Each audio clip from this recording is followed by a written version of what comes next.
Hello everyone. Before we start today's video, if you could all do me a solid and lightly tap the like button, perhaps share the video about and leave a comment. If you are not subscribed, subscribe as well. It would greatly help this channel. Thank you very much.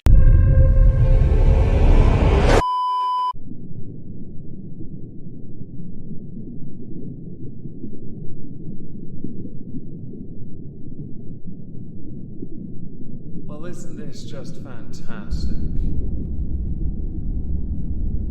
Captain's log, subject 220627.2. So after he dropped his wallet because smackers may have pickpocketed him in the shuttle pod, the Ralpha male has walked onto the spike trap. As his descent will take a few days, we've started placing mines and overclocking the phase cannons in anticipation of his magnificent fall. On March the 3rd, 2020, I made a video called The Trans Athlete Legal Dispute. This is a dispute that has been going on for a very, very long time. In that video, I spoke of a number of transgender athletes who others do not believe belong in those respective sports because of biological advantages. In that, I mentioned Fallon Fox. Recently, Fallon Fox is featured again in the news, but what I want to do today is something a bit more intellectually honest as opposed to what I did in 2020. I never alluded to the fact that Fallon Fox's professional career ended in 2014, and even with such a short career, I should have acknowledged there was a 6-year gap.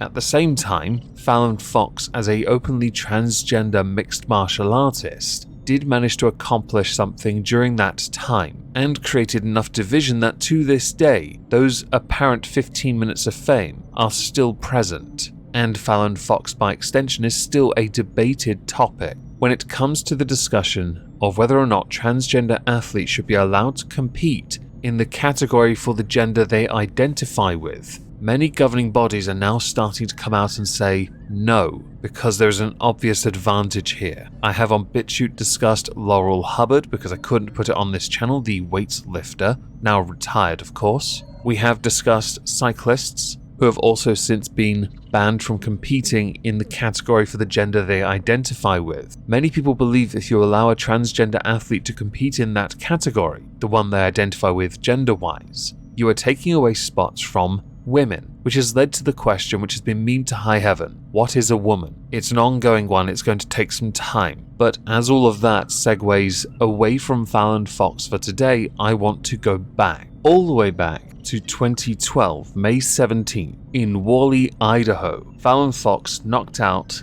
Ellishka in the first round via TKO, but it was listed as an injury, going on to have 2 more wins, both by knockout and submission, in the first and third round before suffering the only defeat against Alexlbnz Smith. Now this loss via TKO punches did confuse me a little bit, because no one knew who Alexlbnz Smith at the time was. Alexlbnz Smith has a record of 6 wins, 5 losses. At the time of the loss, she only had 1 win to her name, so she was a veritable unknown. Fallon Fox went on to have 2 more wins in her career, finishing and retiring with a professional record of 5 wins, all via stoppage, and 1 loss. And yes, I've included 2 submissions in those stoppages, because it's still a stop, come on. Fallon Fox's name was so well known at this point. There were 2 very vocal voices against Fallon Fox competing in UFC. Those voices included Joe Rogan, who said, "She calls herself a woman, but I tend to disagree. And she used to be a man, but now she's a transgender, which is the official term that means you've gone through it, right? And she wants to be able to fight women in MMA. I say no effing way. I say if you had a dick at one point in time, you also have all the bone structure that comes with having a dick. You have bigger hands, you have bigger shoulder joints. You are an effing man. That's a man, okay? You can't have that. I don't care if you don't have a dick anymore." Now, okay, perspectives change from 2013 and 2022. But if you could all do me a favor and not get offended for a second, there are some valid points here about bone density, bigger hands, and shoulder joints. The rest of it I couldn't care less about. But the advantages, the physical ones, are very important. Another well-known voice back then that spoke out against Fallon Fox when asked about Fallon Fox again in 2013 was Ronda Rousey. At the time, Ronda Rousey was one of the hottest MMA stars at the time. Rousey had been asked about Matt Mitrione, who had a bit of a public tirade against Fallon Fox during an episode of the MMA Hour, with Ronda Rousey saying that Mitrione worded his views extremely poorly and believes that the UFC was justified in suspending the heavyweight fighter. But Rousey also thinks that his sentiments came from the right place.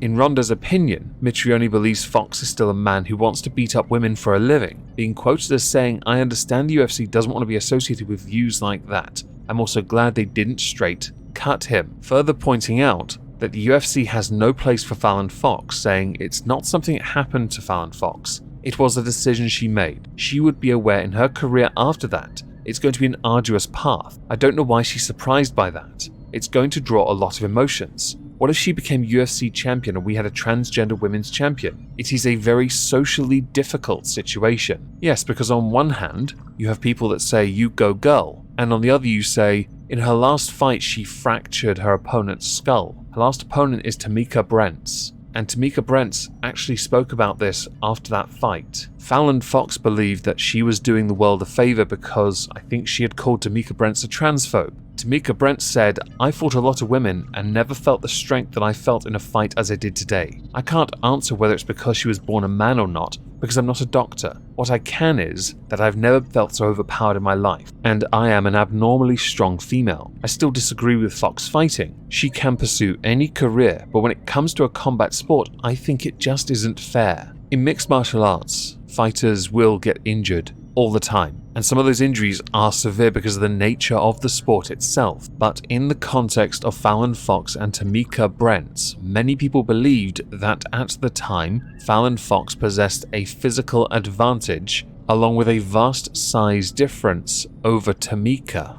So why is someone like Fallon Fox retired for 8 years, again in the public eye? For one reason, it is because that 15 minutes of fame has managed to stretch beyond 8 years. But also because BBC's Justin Webb had invited Fallon Fox onto BBC Radio 4's Today programme to discuss the recent International Swimming Federation's ban of transgender women from competing in women's swimming competitions. This in and of itself was met with backlash from many people, and for many obvious reasons. That earlier image tweet of Fallon Fox bragging about breaking a woman's skull is one of them. And if you're the type to look for sources, you may notice the Fallon Fox tweet in question was deleted. There is no archive link of it. Yes, much brave. Twitter users sent that screenshot to Justin Webb, with one user, Nikki DaCosta, tweeting, "I know the booking team for BBC Radio 4 Today work hard,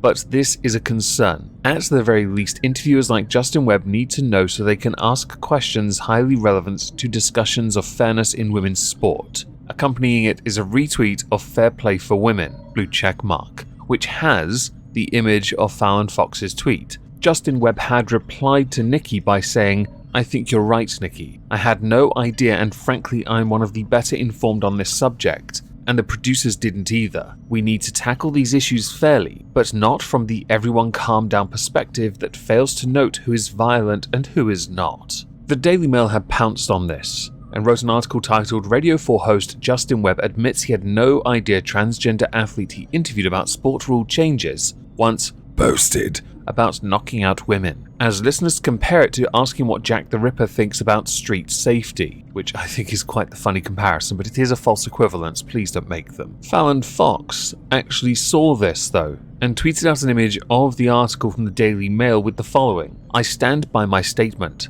Lol. Transphobic TERFs fighting in the cage deserve no respect from me, a trans woman." Both the Daily Mail and BBC's Justin Webb allude this is wrong because I'm talking about hitting women. Well, WTF they think women do to each other in the MMA cage. Firstly, transphobic TERFs. Isn't TERF already transphobic? By the very definitions of what people say a TERF is, you don't need the word transphobic as well. It's just a buzzword added cause. You also identified yourself as a trans woman, and then you later on say they think women do to each other in the MMA cage. You've removed the word trans in that context, ignoring the fact that many believed you possessed a significant advantage over all but one of your opponents. Continuing, "I'm the only MMA fighter that they attack for talking smack about someone I was going to fight or have fought, because they don't look at me as truly a woman. And finishing with a quote. Miss Fox has since claimed to enjoy beating up women who oppose transgender rights known derogatively as TERFs.